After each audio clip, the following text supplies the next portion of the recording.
다단계 사기 추적기에서 공개하는 모든 영상은 다단계 사기에 가담하면 형사처벌을 피해가는 것이 불가능하다는 사실을 알리고 다단계 사기로 벌어들인 불법적인 소득은 반드시 과세 대상이 되며 체납 시 고액 체납자 명단에 오르는 현실을 소개한다. 합법적인 방법으로 성공하길 바라며 당신의 미래를 스스로 망치지 말기 바란다. 본 심판 청구의 청구 내용을 보면 청구인은 투자자이자 모집책이다. 청구인은 2015년부터 2016년에 받은 수당에 대해 종합소득세를 신고하지 않았다. 처분청은 2021년 청구인에 대한 개인통합조사를 실시한 결과 이자소득과 유치수당을 사업소득으로 보아 2021년 청구인에게 종합소득세를 고지하였다. 청구인은 2021년 8월 2일 심판 청구를 제기하였다. 청구인에게 소득세 고지를 한 것이 2021년 5월 4일이니까 청구인은 과세불복 기간인 90일을 꽉 채워서 심판 청구를 했다. 청구인의 언니는 사기방조 및 방판법 위반으로 징역 9년을 선고받은 서울지점장 박씨이다.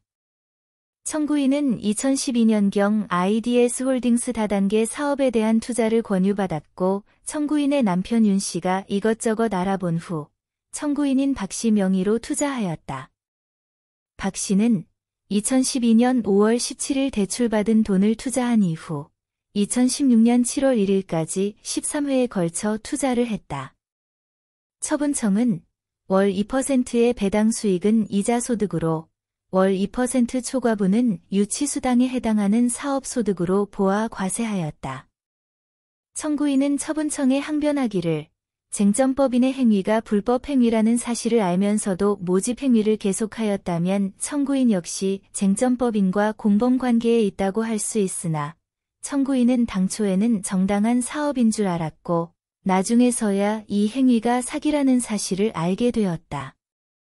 그 결과 투자한 투자원금까지 상환받지 못하게 된 피해자에 해당하므로 쟁점법인이 청구인을 기망하여 투자받은 투자금에 대하여 수당을 지급한 것은 결과론적으로 청구인의 돈을 분할하여 선지급한 것에 불과하므로 청구인에 대한 수당으로 볼 수 없다고 했다. 앞서 영상으로 소개했던 도원지점 본부장 김씨와 항변의 내용이 동일하다. 사기쳐서 벌어놓은 돈은 많으니 과세에 대한 불복도 같은 세무사를 써서 공동 대응한 것으로 추정된다. 그러나 처분청은 2012년부터 2014년 6월까지 투자배당금을 월 6%로 지급하다가 투자자가 늘어나면서 일반 투자자의 배당금은 월 2%로 하향 조정했다는 것도 알고 있었고 일부 직급자의 가족의 경우에는 별건으로 분리하여 배당금을 추가 지급한 사실도 확인하였고 파산관제인 및 관련인들을 탐문한 결과 배당금을 별건으로 분리 지급한 것은 일반인들에 비해 직급자의 가족들에게 수당을 더 지급한다는 사실을 숨기려는 대외공시용이라는 점도 확인하고 있었다. 그러면서 청구인의 투자금 번호 378번에 대한 이자 배당률의 실체에 대해 낱낱이 까발려준다. 그리고 김성훈 파산재단의 파산관제인에게 확인하여 청구인이 33명으로부터 투자금을 유치하여 이에 대한 수당을 수령한 사실도 확보하였다.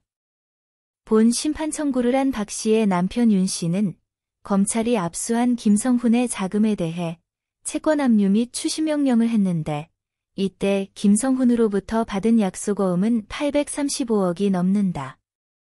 물론 이 약속어음은 피해자들에 의해 박살이 났다.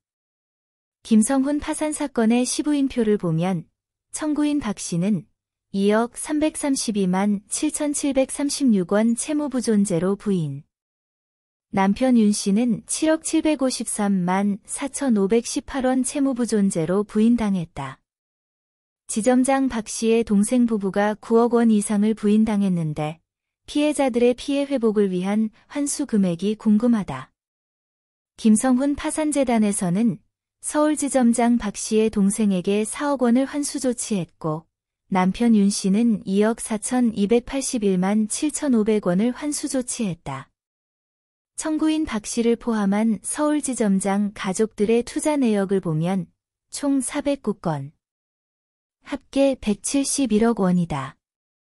온 가족을 동원해서 다단계 사기 모집에 뛰어들었으니 김성훈으로부터 감사패를 받을 만하다. 이제부터는 IDS 홀딩스 서울지점장 박 씨와 그 가족에 대해 알아보자. 지점장 박 씨는 처음부터 가명으로 모집 활동을 했다. 서울지점장 박 씨는 2011년 11월경부터 2016년 8월경까지 투자자들로부터 955억 원 상당의 투자금을 김성훈의 계좌로 입금하도록 하는 행위를 했고, 이 모집 행위로 받은 수수료는 117억 원에 달한다. 그리고 2007년 9월 28일 서울북부지방법원에서 유사수신 행위의 규제에 관한 법률 위반죄로 벌금형의 처벌을 받은 전력이 있다.